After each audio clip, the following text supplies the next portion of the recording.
ಈ ಫಿಶ್ನ ಫಸ್ಟು ನಾವು ಚೆನ್ನಾಗಿ ತೊಳ್ಕೊಬೇಕು. ಒಂದು 3 ಸಲನಾದರೂ ತೊಳೆದ್ಬಿಟ್ರೆ ಅದು ವಾಸನೆ ಇರಲ್ಲ. ಮತ್ತು ಇದಕ್ಕೆ ಅರಿಶಿನ ಪೌಡ್ರು ಮತ್ತು ಸಾಲ್ಟು ಹಾಕಿ ತೊಳೆದಿಟ್ಕೊಳ್ಳಿ. ಅರಿಶಿನ ಮತ್ತು ಉಪ್ಪು ಜೊತೆಗೆ ಸ್ವಲ್ಪ ಹುಣಸೆಹಣ್ಣು ಹುಳಿನೂ ಹಾಕಿ ಮಿಕ್ಸ್ ಮಾಡಿ 10 ನಿಮಿಷ ಹಾಗೆ ಬಿಡಿ. ಈಗ 10 ಮಿನಿಟ್ಸ್ ಆಗಿದೆ. ಇದಕ್ಕೆ ಉಪ್ಪು, ಶುಂಠಿ ಬೆಳ್ಳುಳ್ಳಿ ಪೇಸ್ಟ್, ಹಚ್ಕಾರದ ಪುಡಿ ಮತ್ತು ಹುಣಸೆ ಹಣ್ಣಿನ ರಸನ ಹಾಕಿ ಚೆನ್ನಾಗಿ ಮಿಕ್ಸ್ ಮಾಡಿಕೊಂಡು ಅರ್ಧ ಗಂಟೆ ಹಾಗೆ ಬಿಡಬೇಕು.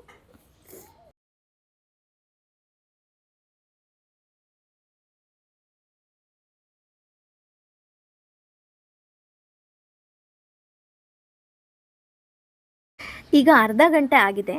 ಅರ್ಧ ಗಂಟೆ ಆದಮೇಲೆ ಇವಾಗ ಈ ಫಿಶ್ ಫ್ರೈಗೆ ರೆಡಿಯಾಗಿದೆ.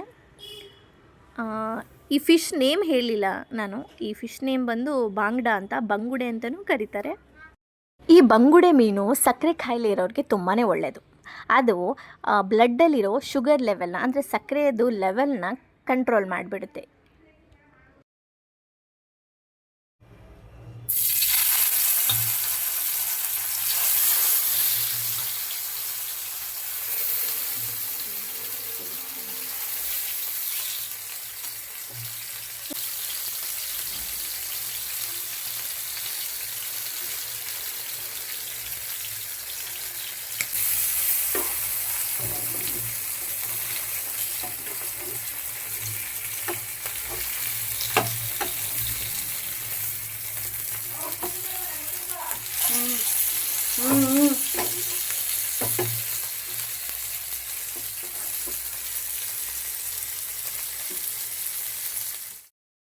ಈಗ ಬಂಗುಡೆ ಫಿಶ್ ಫ್ರೈ ರೆಡಿಯಾಗಿದೆ.